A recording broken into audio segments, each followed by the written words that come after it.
Good afternoon guys. Today's video I thought I'd make a quick video on building some raised beds at the allotment, but also discussing the pros and cons of growing sort of straight in the ground and also growing in raised vegetable beds. So for those of you that haven't been following the channel, I took over this allotment in February 2024. It was a weedy pasture. It hadn't been cultivated for at least maybe 2 years. And I started out by sort of just marking out the raised beds after I sort of cut the grass very short. I then sort of dug over the areas where I wanted the raised beds to sort of turn the soil and just sort of turn the turf upside down, basically. I then put down sort of cardboard, finally piling up like sort of compost, and I did some wood chip paths. And that's really been it. And over sort of 2024, I've had some fantastic results from sort of pumpkins, spinach, leeks, sweet corn. I've had an absolute sort of delight growing here, but it's not been without its difficulties, and I want to talk about those a little bit now.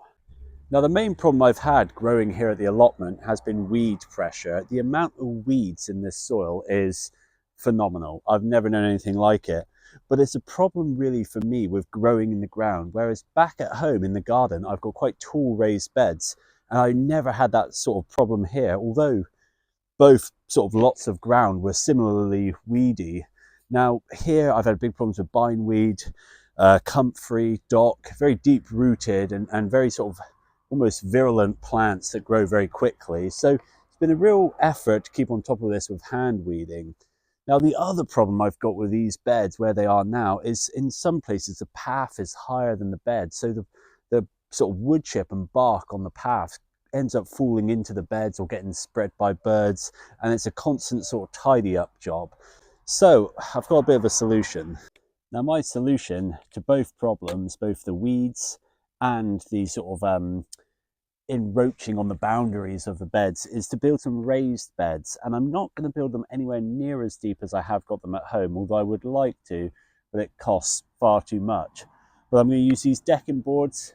I'm going to mark out 8 foot by 4 foot raised vegetable beds, and then when I get round to it, I can buy in some more compost and fill them up. So I'm just going to quickly talk about building raised beds, and then we'll get to it. So building raised beds isn't particularly complicated, and I made a complete video on how to do it, which goes into a lot more detail. But pretty much you want to make your cuts, make sure you measure properly and things like that. Once you made your cuts, I would suggest securing the ends to what is going to be your post. Now your post, you don't necessarily have to sink into the ground, but it's much stronger than just joining two pieces of wood by like butting them together and just drilling through the two pieces of wood. If you use a post, you kind of get almost three-way sort of fastening, which is going to make sure your raised bed's a lot stronger and much less likely to snap if they get knocked or bashed into. So once you've done your ends, you can just basically screw the whole thing together. Ideally, if you can do it on a level surface, it's a lot easier to make it look square and things, but you're not building indoor furniture, so you can kind of just get away with the raised beds however you want. So there we have it. I've assembled all 4 raised beds, and 8 foot by 4 foot is a bit bigger than I thought it was, which is probably a good thing.